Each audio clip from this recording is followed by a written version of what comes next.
నమస్కారం. పార్లమెంట్లో ఎన్నో గొంతులు వినిపిస్తాయి, కాని కొన్ని మాత్రమే సామాన్యుడి తరఫున నిలబడతాయి. ఈరోజు మనం అలాంటి ఒక గొంతుక గురించి మాట్లాడుకోబోతున్నాం. ఎంపీ రాఘవ్ చద్దా. ఆయన పార్లమెంట్లో చేసిన ప్రసంగాలు, లేవనెత్తిన అంశాల గురించి ఓసారి లోతుగా చూద్దాం. చూశారుగా ఈ మాట? ఆయన గొంతుక ఒక ఫిరంగిలాంటిది. అంటే అది సామాన్యుల పక్షాన పేల్తుంది అని. ఇది ఆయన పనితీరుకి చాలా పవర్ఫుల్ డిస్క్రిప్షన్ కదా. అసలాయన వేసిన ప్రశ్నలు ప్రభుత్వాన్ని ఎలా ఆలోచింపజేశాయి, వాళ్ల పాలసీలను ఎలా మార్చాయి, అవే మనమిప్పుడు చూడబోతున్నాం. ఓకే, సో ఈరోజు మనం ఏం చూడబోతున్నామంటే, ముందుగా ఆయన పార్లమెంటులోకి ఎలా వచ్చారో చూద్దాం. ఆ తర్వాత పార్ట్ 1లో ప్రజల కోసం ఏం చేశారో తెలుసుకుందాం. ఇక పార్ట్ 2లో సిస్టమ్ని ఎలా ప్రశ్నించారో చూద్దాం. చివరగా ఒక ఇంట్రెస్టింగ్ ముగింపుతో పూర్తి చేద్దాం. రైట్, ఇక మొదటి విభాగానికి వచ్చేద్దాం. ఇంతకీ ఎవరు ఈ రాఘవ్ చద్దా? ఇంత తక్కువ టైంలో ఇండియన్ పాలిటిక్స్లో తనకంటూ ఒక మార్క్ ఎలా క్రియేట్ చేసుకోగలిగారు చూద్దాం. ఒక్కసారి చూడండి, జస్ట్ కొన్నేళ్లలో ఆయన జర్నీ ఎంత ఫాస్ట్గా ఉందో. ఒక చార్టర్డ్ అకౌంటెంట్గా కెరియర్ స్టార్ట్ చేసి 2020లో ఢిల్లీ ఎమ్మెల్యే అయ్యారు. ఆ వెంటనే రెండేళ్లకే 2022లో రాజ్యసభ ఎంపీగా ఎన్నికయ్యారు. అంటే ఈ ఎదుగుదల మామూలుగా లేదు కదా. సరే, ఇక అసలు కథలోకి వద్దాం. మన ఫస్ట్ పార్ట్లో సామాన్య ప్రజల రోజువారీ జీవితాల్ని, వాళ్ల హక్కుల్ని డైరెక్ట్గా ఎఫెక్ట్ చేసే విషయాల మీద ఆయన తన గొంతు ఎలా వినిపించారో చూద్దాం. మీకు గుర్తుండే ఉంటుంది, ఆ మధ్య ఆన్లైన్ కంపెనీలు 10 నిమిషాల్లో డెలివరీ అంటూ పెద్ద హడావిడికేశాయి కదా. ఆ విషయం పార్లమెంట్లో ఒక పెద్ద చర్చకే దారితీసింది తెలుసా? అప్పుడు చద్దా చాలా బలంగా ఒక మాట అన్నారు. ఈ కంపెనీలు ఆల్గారిథంలతో నడుస్తున్నాయని అనుకుంటున్నాయేమో, కాని అవి నిజంగా నడుస్తున్నది డెలివరీ వర్కర్ల చెమటమీద. ఈ 10 నిమిషాల టార్గెట్ వాళ్ల ప్రాణాలతో చల్లగాటమాడడమే అని ఆయన గట్టిగా చెప్పారు. ఆయన వాదం తర్వాత ఆ సిస్టంలో మార్పులు వచ్చాయని కూడా అంటున్నారు. ఇదో ఇంట్రెస్టింగ్ పాయింట్ చూడండి. ఎంపీలకు ఫోన్ అలవెన్స్ అట, నెలకు 9,000 రూపాయలు. కానీ మనం బయట చూస్తే అన్లిమిటెడ్ ప్లాన్ ఎంత? మహా అయితే ఓ 350 రూపాయలు ఉంటుంది.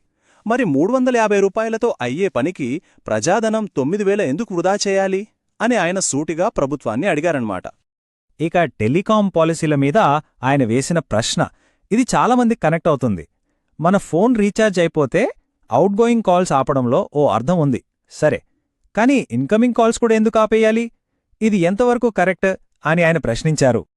ఒక్కసారి ఆలోచించండి, ఇన్కమింగ్ కాల్స్ ఆగిపోతే ఏమవుతుంది? ఇప్పుడంతా డిజిటల్ అయిపోయింది. మన ఫోన్ నంబరే మన ఐడెంటిటీ.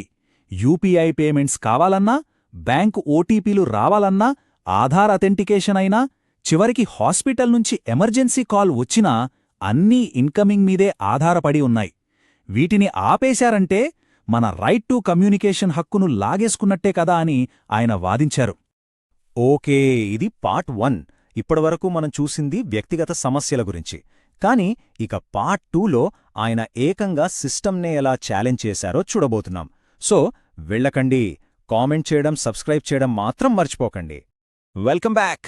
సో మనం ఇప్పుడు పార్ట్ 2లోకి వచ్చేశాం. ఇక్కడ ఇండివిజువల్ ఇష్యూస్ నుంచి కాస్త పెద్ద స్కేల్కి వెళ్దాం. అంటే గవర్నమెంట్ పాలసీల మీద, సిస్టమ్ మీద ఆయన చేసిన విమర్శలేంటో చూద్దాం. బడ్జెట్ స్పీచ్లో ఆయన చేసిన ఈ కామెంట్ చూడండి, ఎంత షార్ప్గా ఉందో.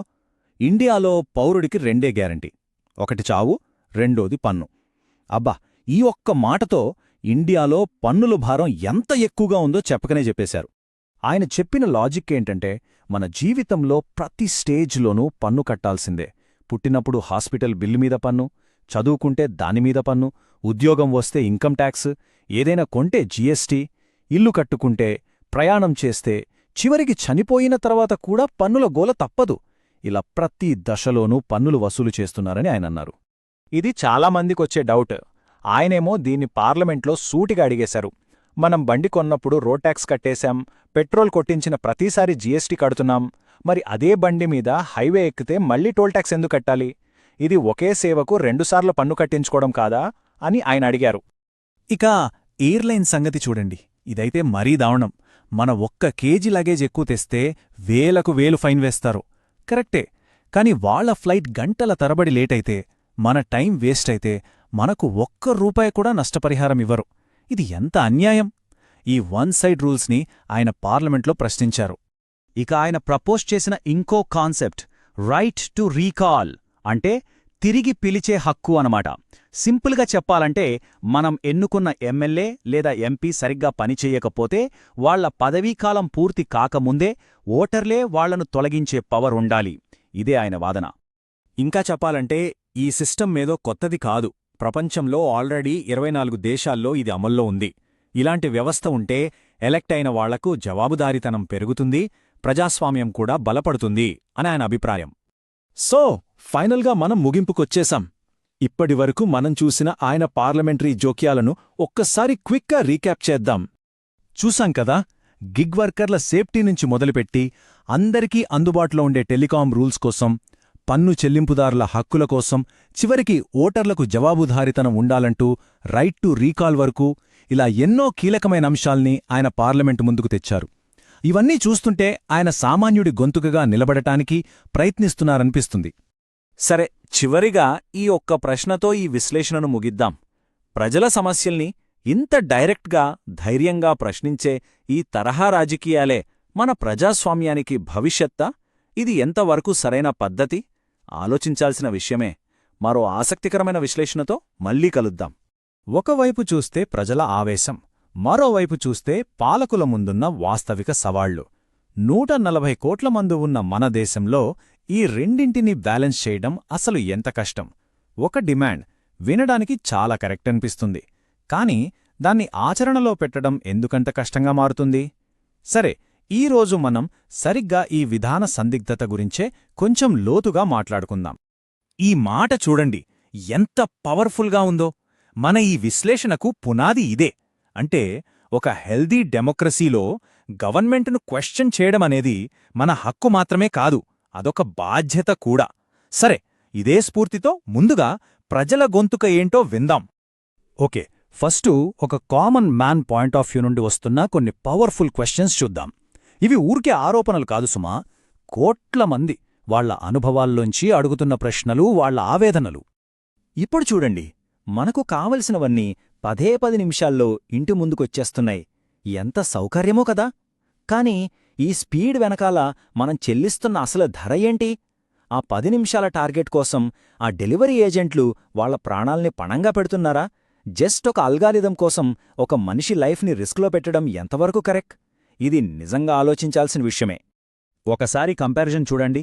మన ప్రజాప్రతినిధులకు వాళ్ల కమ్యూనికేషన్ ఖర్చుల కోసం గవర్నమెంట్ డబ్బులిస్తుంది. కాని మనం, అంటే ఒక సాధారణ పౌరుడు, టైంకి రీఛార్జ్ చేసుకోలేకపోతే ఏమవుతుంది? కనీసం ఇన్కమింగ్ కాల్స్ కూడా రావు, బ్యాంక్ ఓటీపీలు రావు, జాబ్ కాల్స్ రావు, ఇంట్లోంచి ఏదైనా ఎమర్జెన్సీ కాల్ వచ్చినా తెలీదు, అన్నీ బ్లాక్. మరిది మన కమ్యూనికేషన్ హక్కును లాగేసుకోవడం కాదా? ఇప్పుడు మరో ఇంట్రెస్టింగ్ టాపిక్, ట్యాక్స్ గురు.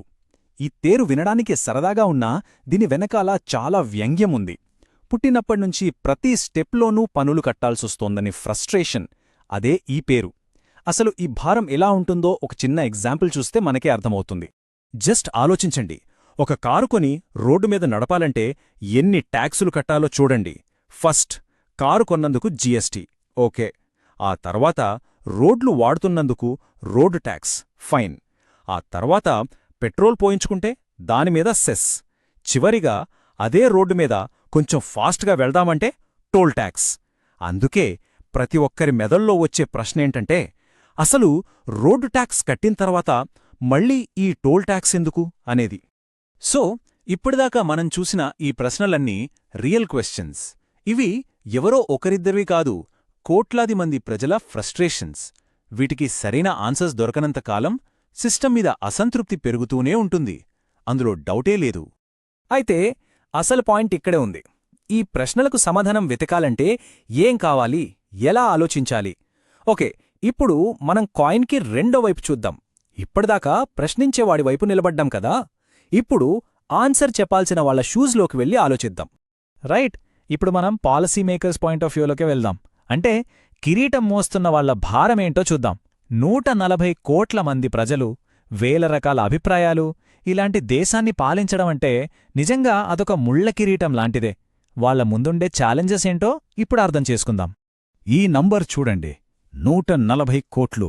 ఇది జస్ట్ ఒక నంబర్ కాదు, దీని వెనుక 140 కోట్ల ఆశలున్నాయి, అవసరాలున్నాయి, అన్నింటికంటే ముఖ్యంగా 140 కోట్ల డిఫరెంట్ ఒపీనియన్స్ ఉన్నాయి.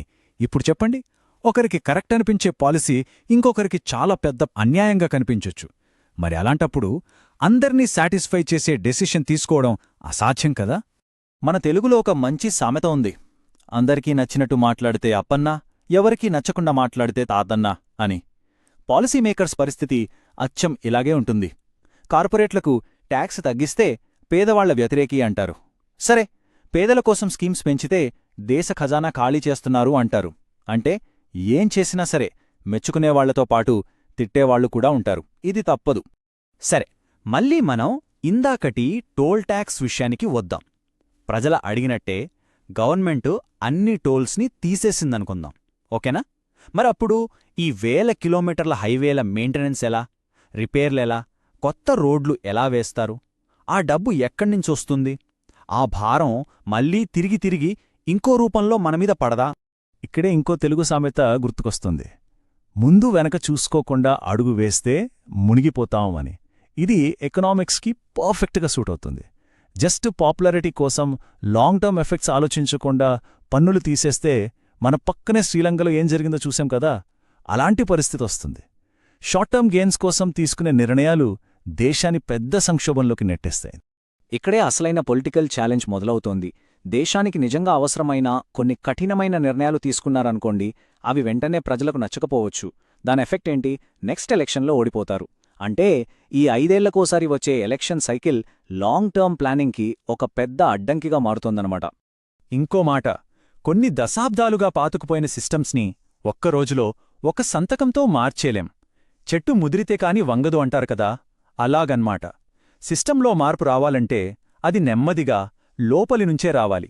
అంతేగాని హఠాత్తుగా పెద్ద మార్పులు చేద్దామనుకుంటే సిస్టం బాగుపడటం పక్కన పెడితే అది మొత్తం కుప్పకూలిపోయే ప్రమాదం కూడా ఉంది.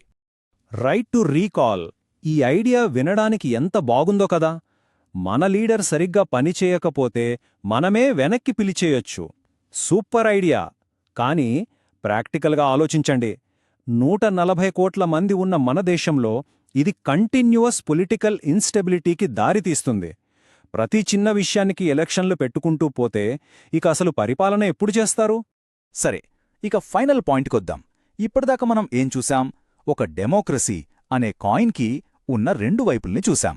ఒకవైపు ప్రశ్నించే ప్రజలు, రెండోవైపు ఆ ప్రశ్నలకు సమాధానమిస్తూ సవాళ్లను ఎదుర్కొనే పాలకులు. ఈ 2 సరిగ్గా బ్యాలెన్స్ అయినప్పుడే ఆ ప్రజాస్వామ్యం హెల్దీగా ఉంటుంది. ఇక్కడ మనం అర్థం చేసుకోవాల్సిన అస్సలు విషయమేంటంటే, పాలకుడి కుర్చీ ఎప్పుడూ ముళ్ల కిరీటం లాంటిదే, సవాళ్లతో నిండి ఉంటుంది. అదే సమయంలో ఒక సామాన్య పౌరుడడిగే ప్రశ్నే ఈ దేశపు అంతరాత్మ. సో, ఒకవైపు గవర్నెన్స్ చేసేవాళ్ల సహనం, మరోవైపు ప్రశ్నించేవాళ్ల ధైర్యం. ఈ రెండిటి మధ్య బ్యాలెన్సే మన దేశాన్ని ముందుకు నడిపిస్తుంది. చివరగా ఈ ఒక్క ప్రశ్నతో ఈ విశ్లేషణను ముగిద్దాం. 140 కోట్ల మంది ఉన్న ఈ ప్రజాస్వామ్యంలో ఏది ఎక్కువ ముఖ్యం? పర్ఫెక్ట్గా ఒక ప్రశ్న అడిగే ధైర్యమా, లేక పర్ఫెక్ట్గా లేకపోయినా రియాలిటీకి దగ్గరగా ఉండే ఒక పరిష్కారాన్ని కనుగొనే తెలివా? ఆదర్శం ముఖ్యమా, ఆచరణ ముఖ్యమా? ఆలోచించండి.